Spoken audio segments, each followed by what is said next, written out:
ಪಾಕ್ ಪರ ಘೋಷಣೆ ಮಾಡಿರೋದು ದೃಢಪಟ್ಟಿದೆ. ಎಫ್ಎಸ್ಎಲ್ ಆಧಾರದಲ್ಲೇ ಮೂವರನ್ನ ಅರೆಸ್ಟ್ ಮಾಡಲಾಗಿದೆ. ಇದು ಬೆಂಗಳೂರಿನಲ್ಲಿ ಗೃಹ ಸಚಿವ ಡಾಕ್ಟರ್ ಜಿ ಪರಮೇಶ್ವರ್ ಕೊಟ್ಟಂತಹ ಹೇಳಿಕೆ. ಈಗಾಗಲೇ ಎಫ್ಎಸ್ಎಲ್ ಆಧಾರದಲ್ಲೇ ಮೂವರನ್ನ ಬಂಧನಕ್ಕೆ ಒಳಪಡಿಸಲಾಗಿದೆ ಅಂತ ಹೇಳಿ ಪರಮೇಶ್ವರ್ ಅವರು ಹೇಳಿಕೆಯನ್ನ ಕೊಟ್ಟಿದ್ದಾರೆ. ಎಫ್ಎಸ್ಎಲ್ ರಿಪೋರ್ಟ್ ಪ್ರಕಾರ ಕ್ರಮ ಕೈಗೊಂಡಿದ್ದೇವೆ. ಸರ್ಕಾರಕ್ಕೆ ಮುಜುಗರ ಬರುವ ಪ್ರಮೇಯವೇ ಇಲ್ಲ. ಸರ್ಕಾರ ಅವರಿಗೆ ಕೂಗೋದಕ್ಕೇನು ಸ್ಪಾನ್ಸರು ಮಾಡಿಲ್ಲ ಅಂತ ಹೇಳಿ ಡಾಕ್ಟರ್ ಜಿ ಪರಮೇಶ್ವರ್ ಹೇಳಿಕೆಯನ್ನ ಕೊಟ್ಟಿದ್ದು, ಆರೋಪಿಗಳ ಮೇಲೆ ಮ್ಯಾಜಿಸ್ಟ್ರೇಟ್ ಕ್ರಮವನ್ನ ತೆಗೆದುಕೊಂಡಿದ್ದಾರೆ. ಇಲ್ಲಿ ಯಾರನ್ನು ರಕ್ಷಿಸುವ ಪ್ರಶ್ನೆನೇ ಇಲ್ಲ, ಎಲ್ಲರ ವಿರುದ್ಧವೂ ಕ್ರಮ ತೆಗೆದುಕೊಳ್ಳಲಾಗುತ್ತೆ ಅಂತ ಹೇಳಿ ನ್ಯೂಸ್ 18ಗೆ ಗೃಹ ಸಚಿವ ಡಾಕ್ಟರ್ ಪರಮೇಶ್ವರ್ ಹೇಳಿಕೆಯನ್ನ ಕೊಟ್ಟಿದ್ದಾರೆ. ನಮ್ಮದೇ ಎಫ್ಎಸ್ಎಲ್ ರಿಪೋರ್ಟ್ ಅನ್ನ ನಾವು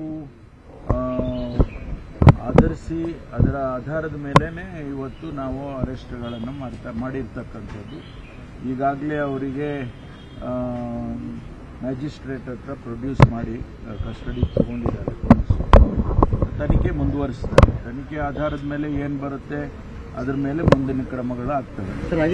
ನಿಮ್ಮ ಎಫ್ಎಸ್ಎಲ್ ನಲ್ಲಿ ಏನಿದೆ ಸರ್? ಹೌದು, ಬಹಿರಂಗಪಡಿಸೋದಾಯ್ತಲ್ಲ. ಈಗ ನಾವು ಬಹಿರಂಗಪಡಿಸ್ದಂಗೆ ಅಲ್ವಾ, ಮುಂದಿನ ತನಿಖೆ ಮಾಡಬೇಕು. ಅವರು ಯಾರು ಕೂಗಿದ್ರು, ಅವರು 3 ಜನದಲ್ಲಿ 3 ಜನ ಇದ್ರ ಅಥವಾ ಇನ್ಯಾರಿದ್ರು, ಅದೆಲ್ಲವೂ ಕೂಡ ತನಿಖೆಯಲ್ಲಿ ಗೊತ್ತಾಗ್ತದೆ. ಅಲ್ಲಿ ತನಕ ಕಾಯ್ಬೇಕು. ಏನ್ ಮುಜುಗರ ಏನಿದೆ?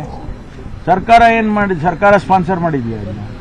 ಅವನು ಯಾರೋ ಕೂಗಿದ್ದಾನೆ ಅಂತ ಹೇಳಿದ್ರೆ ಅದನ್ನ ಕನ್ಫರ್ಮ್ ಮಾಡ್ಕೊಳ್ಳೋ ತನಕ ನಾವು ವೇಟ್ ಮಾಡಿದೋ. ಕನ್ಫರ್ಮ್ ಮಾಡ್ಕೊಂಡಿದ್ದೀವಿ, ಅರೆಸ್ಟ್ ಮಾಡಿದ್ದೀವಿ. ಅದಕ್ಕೆ ಸರ್ಕಾರನ ಅಪ್ರಿಷಿಯೇಟ್ ಮಾಡ್ಬೇಕಲ್ಲ. ಸರ್ಕಾರ ಯಾಕೆ ಮುಜುಗರ ವಹಿಸ್ಕೊಳ್ಳುತ್ತೆ?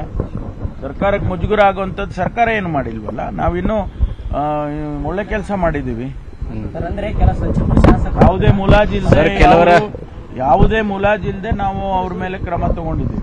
ನಾನು ಅದನ್ನೇ ಹೇಳಿದ್ದು, ಸದನದಲ್ಲೂ ಹೇಳಿದ್ದೇನೆ, ಹೊರಗಡೆನೂ ಹೇಳಿದ್ದೇನೆ.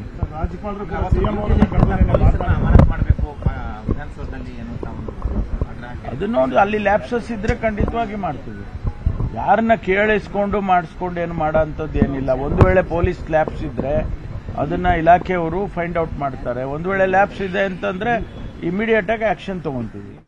ಇದು ಗೃಹ ಸಚಿವರಾದ ಡಾಕ್ಟರ್ ಜಿ ಪರಮೇಶ್ವರ್ ಅವರ ಹೇಳಿಕೆ. ಎಫ್ಎಸ್ಎಲ್ ಆಧಾರದಲ್ಲಿ ಈಗಾಗಲೇ ಮೂವರನ್ನ ಬಂಧನಕ್ಕೆ ಒಳಪಡಿಸಿದ್ದೇವೆ. ಈಗಾಗಲೇ ತನಿಖೆ ಕೂಡ ನಡೀತಾ ಇದೆ. ಇದರಲ್ಲಿ ಸರ್ಕಾರಕ್ಕೆ ಮುಜುಗರ ಆಗುವಂತಹ ಯಾವುದೇ ವಿಚಾರ ಇಲ್ಲ. ಯಾಕಂದ್ರೆ ನಾವೇನು ಸ್ಪಾನ್ಸರ್ ಮಾಡಿಲ್ಲ. ಅವರನ್ನ ಈ ರೀತಿಯಾಗಿ ಹೇಳಿಕೆ ಕೊಡಿ, ಘೋಷಣೆಗಳನ್ನ ಕೂಗಿ ಅಂತ ನಾವೇನು ಹೇಳಿಲ್ಲ, ಸ್ಪಾನ್ಸರ್ ಮಾಡಿಲ್ಲ. ಸರಿಯಾದ ರೀತಿಯಲ್ಲಿ ಕ್ರಮವನ್ನ ಕೈಗೊಂಡಿದ್ದೇವೆ. ಎಫ್ಎಸ್ಎಲ್ ರಿಪೋರ್ಟ್ ಬಂದಿದೆ, ಅದರ ಆಧಾರದ ಮೇಲೆನೆ ನಾವು ಅವರನ್ನ ಈಗಾಗಲೇ ಬಂಧನಕ್ಕೆ ಒಳಪಡಿಸಲಾಗಿರೋದು ಅನ್ನುವ ಮಾತನ್ನ ಹೇಳಿದ್ದಾರೆ. ಇದರ ಬಗ್ಗೆ ಇನ್ನಷ್ಟು ಡೀಟೇಲ್ಸ್ ಕೊಡೋದಕ್ಕೆ ನಮ್ಮ ರಿಪೋರ್ಟರ್ ಕೃಷ್ಣ ಈಗ ನೇರ ಸಂಪರ್ಕದಲ್ಲಿ ಜಾಯಿನ್ ಆಗಿದ್ದಾರೆ. ಕೃಷ್ಣ, ಈಗಾಗಲೇ ಎಲ್ಲಿವರೆಗೂ ಕೂಡ ರಾಜಕೀಯ ಆಗ್ತಾ ಇತ್ತು. ಒಂದ್ ಕಡೆ ಖಾಸಗಿ ಎಫ್ಎಸ್ಎಲ್ ವರದಿಗೆ ವಿಚಾರಕ್ಕೆ ಸಂಬಂಧಪಟ್ಟಂತೆ ಇನ್ನೊಂದು ಕೂಡ ಬಂದಿದೆ ಅನ್ನುವಂತಹ ವಿಚಾರ. ಈಗ ಈ ಒಂದು ಬಂಧನ ಪ್ರಕರಣಕ್ಕೆ ಸಂಬಂಧಪಟ್ಟಂತೆ ಸರ್ಕಾರದ ನಿಲುವು ಏನು? ಅದೇ ರೀತಿಯಾಗಿ ಗೃಹ ಸಚಿವರ ಹೇಳಿಕೆಯನ್ನು ಯಾವ ರೀತಿಯಾಗಿ ತನಿಖೆ ಆಗ್ತಾ ಇದೆ?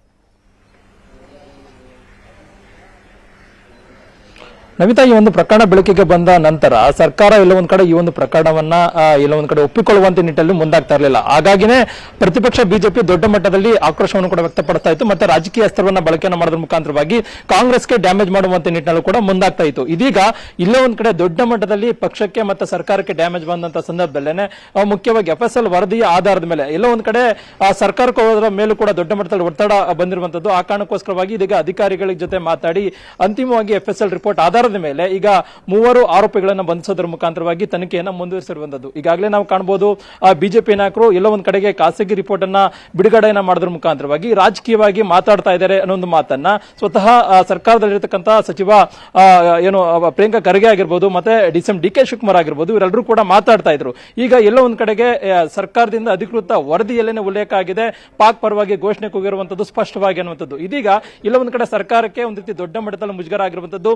ನಿನ್ನೆ ತಾನೇ ಮುಖ್ಯಮಂತ್ರಿ ಸಿದ್ದರಾಮಯ್ಯ ಅವರನ್ನ ಗವರ್ನರ್ ತಾವರ್ ಚಂದ್ ಗೆಹ್ಲೋಟ್ ಅವರು ಕರೆಸಿಕೊಳ್ಳೋದ್ರ ಮುಖಾಂತರವಾಗಿ ಒಂದಷ್ಟು ಮಾತುಕತೆ ಅಂದ್ರೆ ವಿವರಣೆ ಪಡೆಯುವಂತ ಒಂದು ಕೆಲಸ ಕೂಡ ಮಾಡಿದ್ರು. ಅಂದ್ರೆ ಸದನ ನಡೆಯುವಂತ ಸಂದರ್ಭದಲ್ಲಿ ಇದೇ ಬಿಜೆಪಿ ನಾಯಕರು ಗವರ್ನರ್ನ ದೂರನ್ನು ಕೊಡೋದ್ರ ಮುಖಾಂತರವಾಗಿ ಇದ್ರ ಬಗ್ಗೆ ಸ್ಪಷ್ಟ ನಿರ್ದೇಶನವನ್ನ ಸರ್ಕಾರಕ್ಕೆ ಕೊಡಬೇಕು ಅನ್ನೋ ಒಂದು ಆಗ್ರಹವನ್ನು ಕೂಡ ಮಾಡಿದ್ರು. ಇದಾದ ನಂತರವಾಗಿ ಯಾವಾಗ ಪಾಕ್ ಪರ ಘೋಷಣೆ ಮಾಡಿದ ಸಂದರ್ಭದಲ್ಲಿ 3 ಆರೋಪಿಗಳು ಈಗ ಬಂಧನ ಆಯಿತು. ಅದಾದ ಬಳಿಕವಾಗಿ ಗವರ್ನರ್ ಸರ್ಕಾರದ ನಡೆಗೂ ಕೂಡ ಅಸಮಾಧಾನ ಕೂಡ ವ್ಯಕ್ತಪಡಿಸಿರುವಂತದ್ದು. ಹೀಗಾಗಿ ಎಲ್ಲಾ ಬೆಳವಣಿಗೆಗಳು ಎಲ್ಲ ಒಂದ್ ಕಡೆ ರಾಜ್ಯ ಕಾಂಗ್ರೆಸ್ ಸರ್ಕಾರ ಸರ್ಕಾರಕ್ಕೆ ದೊಡ್ಡ ಮಟ್ಟದ ಮುಜುಗರ ಮತ್ತೆ ಡ್ಯಾಮೇಜ್ ಅನ್ನ ತಂದಿರುವಂತದ್ದು. ಡ್ಯಾಮೇಜ್ ಕಂಟ್ರೋಲ್ ಮಾಡುವಂತ ನಿಟ್ಟಿನಲ್ಲಿ ಕೊನೆಗೂ ಕೂಡ ಪಾಕ್ ಪರವಾಗಿ ಘೋಷಣೆ ಮಾಡಿದಂತಹ ಏನು ಆರೋಪಿಗಳನ್ನ ಬಂಧಿಸುವಂತ ನಿಟ್ಟಿನಲ್ಲಿ ಸರ್ಕಾರ ಮುಂದಾಗಿದೆ. ಹೀಗಾಗಿ ಬಿಜೆಪಿ ನಾಯಕರು ಕೂಡ ಇದೇ ಒಂದು ವಿಚಾರ ಇಟ್ಕೊಳ್ಳೋದ್ರ ಮುಖಾಂತರವಾಗಿ ಬರ್ತಕ್ಕಂಥ ಲೋಕಸಭಾ ಚುನಾವಣೆಯಲ್ಲಿ ಕೂಡ ಅಸ್ತ್ರವಾಗಿ ಮಾಡ್ಕೊಳ್ಳುವಂತ ನಿಟ್ಟಿನಲ್ಲಿ ಕೂಡ ಸಜ್ಜಾಗಿರುವಂತದ್ದು.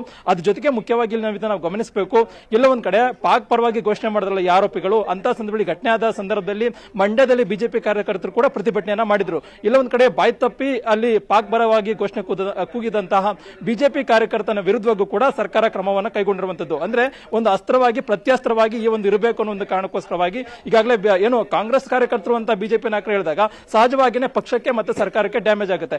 ಆ ಕಾರಣಕ್ಕೋಸ್ಕರವಾಗಿ ಡ್ಯಾಮೇಜ್ಗೆ ಮತ್ತೆ ಪ್ರತ್ಯಸ್ತ್ರವಾಗಿ ಒಂದು ರೀತಿ ಕೌಂಟರ್ ಕೊಡುವಂತ ನಿಟ್ಟಿನಲ್ಲಿ ಬಿಜೆಪಿ ಕಾರ್ಯಕರ್ತರನ್ನು ಕೂಗಿದ್ರು.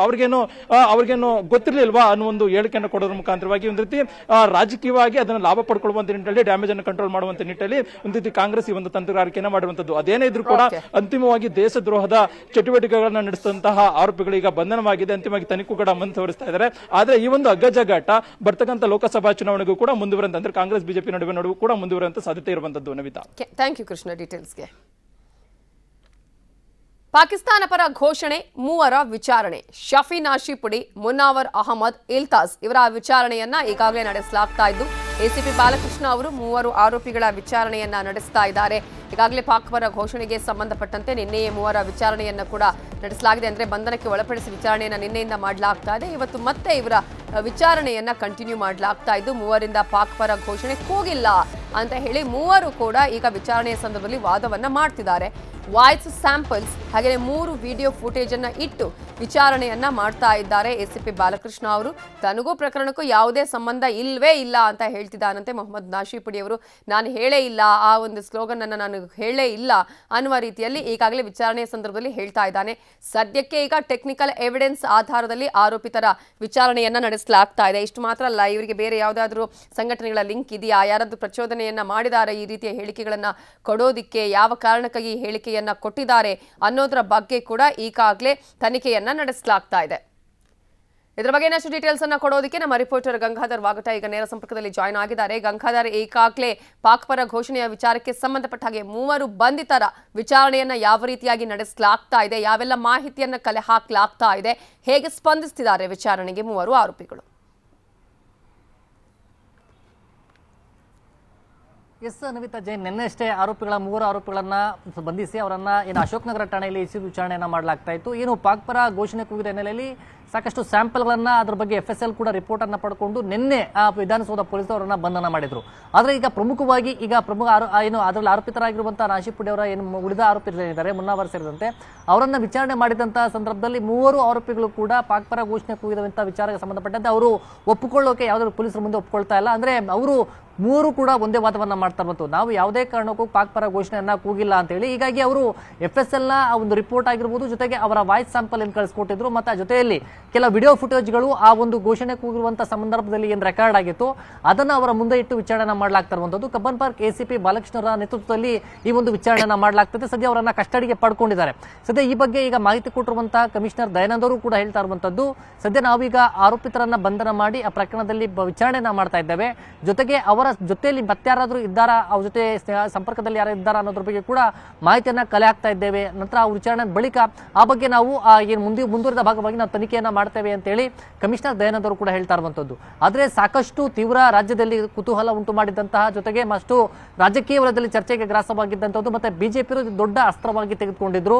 ಆನಂತರ ಈ ನಿನ್ನೆ ಸಾಕಷ್ಟು ಬೆಳವಣಿಗೆ ಆದಂತ ಬಳಿಕ FSL ರಿಪೋರ್ಟ್ ಬಂದ ಬಳಿಕ ನಾವು ಆಕ್ಷನ್ ತಗೊಳ್ತೀವಿ ಅಂತ ಏನ್ ಹೇಳ್ತಾ ಇದ್ರು.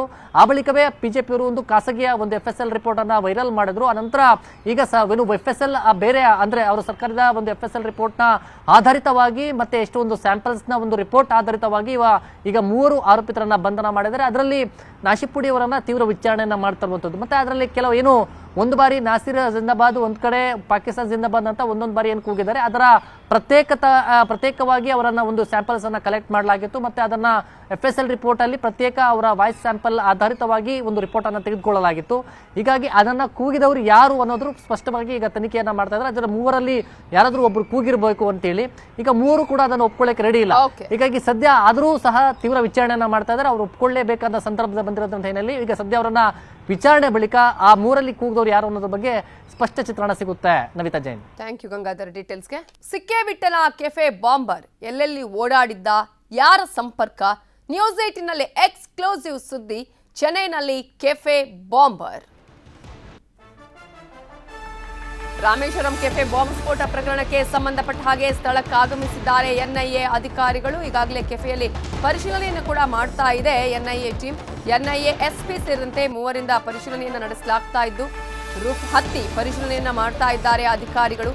ಎಲ್ಲ ಸಿಸಿಟಿವಿಗಳ ಪರಿಶೀಲನೆಯನ್ನ ಕೂಡ ಮಾಡ್ತಾ ಇದ್ದಾರೆ ಎನ್ಐಎ ಅಧಿಕಾರಿಗಳು. ರೂಫ್ ಹತ್ತಿ ಪರಿಶೀಲನೆಯನ್ನ ನಡೆಸಲಾಗ್ತಾ ಇದೆ. ಆಗಮಿಸಿದ್ದಾರೆ ರಾಮೇಶ್ವರಂ ಕೆಫೆಗೆ. ಈಗಾಗಲೇ ಅಲ್ಲಿ ಪರಿಶೀಲನೆ ನಡೆಸ್ತಾ ಇದ್ದಾರೆ. ಸ್ಥಳಕ್ಕೆ ಆಗಮಿಸಿರುವಂತಹ ಎನ್ಐಎ ಅಧಿಕಾರಿಗಳಿಂದ ಈಗಾಗಲೇ ಕೆಫೆಯಲ್ಲಿ ಎಲ್ಲಾ ವಿಧದಲ್ಲೂ ಕೂಡ ಪರಿಶೀಲನೆಯನ್ನ ನಡೆಸಲಾಗ್ತಾ ಇದೆ.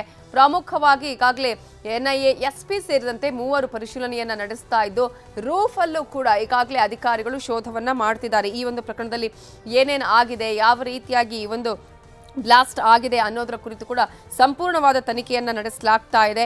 ಈಗಾಗಲೇ ಅಲ್ಲಿಂದ ಈಗ ತೆರಳಿದ್ದಾರೆ ಅನ್ನುವಂತಹ ಮಾಹಿತಿ ಕೂಡ ಲಭ್ಯ ಆಗ್ತಾ ಇದೆ. ರಾಮೇಶ್ವರಂ ಕೆಫೆಯಲ್ಲಿ ಎಲ್ಲ ತನಿಖೆಯನ್ನ ಮಾಡಿ ಪರಿಶೀಲನೆಯನ್ನ ನಡೆಸಿ ಈಗ ರಾಮೇಶ್ವರಂ ಕೆಫೆಯಿಂದ ಎನ್ಐಎ ಅಧಿಕಾರಿಗಳು ತೆರಳಿದ್ದು, ಈಗಾಗಲೇ ಸ್ಫೋಟ ನಡೆದ ಸ್ಥಳದ ಪರಿಶೀಲನೆಯನ್ನು ನಡೆಸಿ ಅಧಿಕಾರಿಗಳು ಅಲ್ಲಿಂದ ತೆರಳಿದ್ದಾರೆ. ಇದೇ ವಿಚಾರಕ್ಕೆ ಸಂಬಂಧಪಟ್ಟಂತೆ ಗೃಹ ಸಚಿವರಾಗಿರುವಂತಹ ಡಾಕ್ಟರ್ ಜಿ ಪರಮೇಶ್ವರ್ ಅವರು ಮಾಹಿತಿಯನ್ನ ಕೊಟ್ಟಿದ್ದಾರೆ. ಏನು ಹೇಳಿದ್ದಾರೆ ನೋಡೋಣ. ಬಾಂಬ್ ಬ್ಲಾಸ್ಟಿನ ಬಗ್ಗೆ ಈಗಾಗಲೇ ಎನ್ಐಎನವರು ಬಂದಿದ್ದಾರೆ. ಎನ್ಐಎ ಯಾವುದು UAPA ಕೇಸಸ್ಸಲ್ಲಿ ಆಟೋಮ್ಯಾಟಿಕ್ ಆಗಿ ಕೇಂದ್ರ ಸರ್ಕಾರಕ್ಕೆ ಬರುತ್ತದು, ಅಂದರೆ NIAಗೆ ಬರುತ್ತೆ ಅಥವಾ CBI NIA ಏಜೆನ್ಸಿಗಳು ತಗೊಳ್ತಾರೆ. ಆದ್ದರಿಂದ NIAನವರು ಬಂದಿದ್ದಾರೆ, ಅವರಿಗೆ ಹಸ್ತಾಂತರ ಮಾಡ್ತಾರೆ ನಮ್ಮ ಪೊಲೀಸ್ನವರು. ಮತ್ತೆ ಜೊತೆಗೆ ಅವರು ಇವರು ಇಬ್ಬರು ಸೇರಿಕೊಂಡು ಇನ್ವೆಸ್ಟಿಗೇಷನ್ ಮುಂದುವರಿಸಬೇಕು ಅಂತ CCB ಮತ್ತು NIA ಇಬ್ಬರು ಕೂಡ ಜಂಟಿಯಾಗಿ ಇನ್ವೆಸ್ಟಿಗೇಷನ್ ಮಾಡ್ತಾರೆ. ಸರ್, ಈಗ NIA ಟೆರರ್ ಆಕ್ಟಿವಿಟೀಸ್ಗೆ ಸಪೋರ್ಟ್ ಆಗ್ತಾ ಇದೆ ಜೈಲಿನಲ್ಲಿ ಅಂತ ಹೇಳಿ ಪರಪ್ನಗರ ಜೈಲ್ಗೂ ಕೂಡ ವಿಸಿಟ್ ಮಾಡಿ ಸರ್ಚ್ ಮಾಡಿದ್ದಾರೆ. ಅದನ್ನ ನಾವು ಮಾಡಿದ್ದು. ಇದರ ಬಗ್ಗೆ ಇನ್ನಷ್ಟು ಡೀಟೇಲ್ಸ್ ಕೊಡೋದಕ್ಕೆ ನಮ್ಮ ರಿಪೋರ್ಟರ್ ಮುನಿರಾಜು ಈಗ ನೇರ ಸಂಪರ್ಕದಲ್ಲಿ ಜಾಯ್ನ್ ಆಗಿದ್ದಾರೆ. ಮುನಿರಾಜು, ಈಗಾಗಲೇ ರಾಮೇಶ್ವರಂ ಕೆಫೆಗೆ ಬಂದಂತಹ NIA ಟೀಮ್ ಎಲ್ಲ ಪರಿಶೀಲನೆಯನ್ನು ನಡೆಸಿದೆ. ಈಗ ಪ್ರಮುಖವಾಗಿ ಇವತ್ತಿನ ದಿನ ಏನು ಪರಿಶೀಲನೆ ನಡೆಸೋದಕ್ಕೆ ಆಗಮಿಸಿದ್ರು ಅಂತ?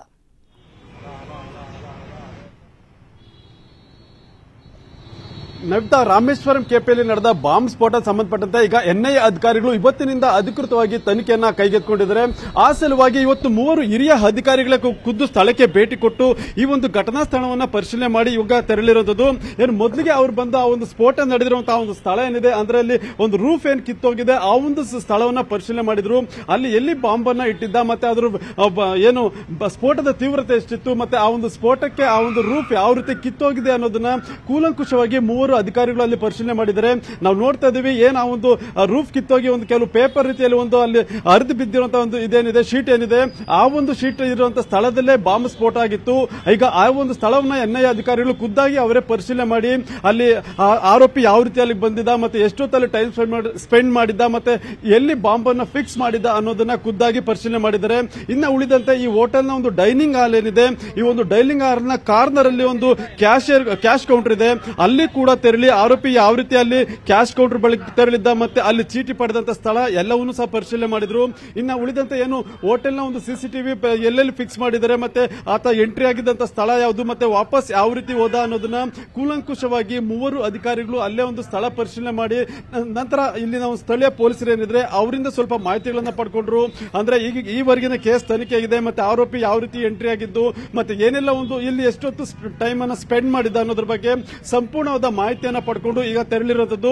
ಮತ್ತೆ ಇವತ್ತು ಈ ಒಂದು ಪ್ರಕರಣಕ್ಕೆ ಸಂಬಂಧಪಟ್ಟಂತೆ CCB ಪೊಲೀಸರಿಂದ ಎಲ್ಲಾ ಕೇಸ್ ಫೈಲ್ಗಳನ್ನ NIA ಅಧಿಕಾರಿಗಳು ತಮ್ಮ ವಶಕ್ಕೆ ಪಡ್ಕೊಳ್ತಾರೆ. ಆ ಸಲುವಾಗಿ ಈಗಾಗಲೇ ಏನು ಪ್ರಾಥಮಿಕ ತನಿಖೆಯನ್ನ NIA ಅಧಿಕಾರಿಗಳು ಕೂಡ ಮಾಡಿದ್ರು. ಅದರ ಮುಂದುವರಿದ ಭಾಗವಾಗಿ ಇವತ್ತು NIA ಅಧಿಕಾರಿಗಳು ಈ ಒಂದು ಹೋಟೆಲ್ಗೆ ಭೇಟಿ ಕೊಟ್ಟು ಇಲ್ಲಿ ಕೆಲವು ಮಾಹಿತಿ ಏನು ಪರಿಶೀಲನೆ ಮಾಡಿದ್ದಾರೆ, ಸ್ಥಳ ಪರಿಶೀಲನೆ ಮಾಡಿ ಬೇಕಾದಂತಹ ಮಾಹಿತಿಗಳನ್ನ ಸಂಗ್ರಹ ಮಾಡಿ ಹೋಗಿರುವಂತದ್ದು. Navitha, okay, thank you Muniraju ಡೀಟೇಲ್ಸ್ಗೆ.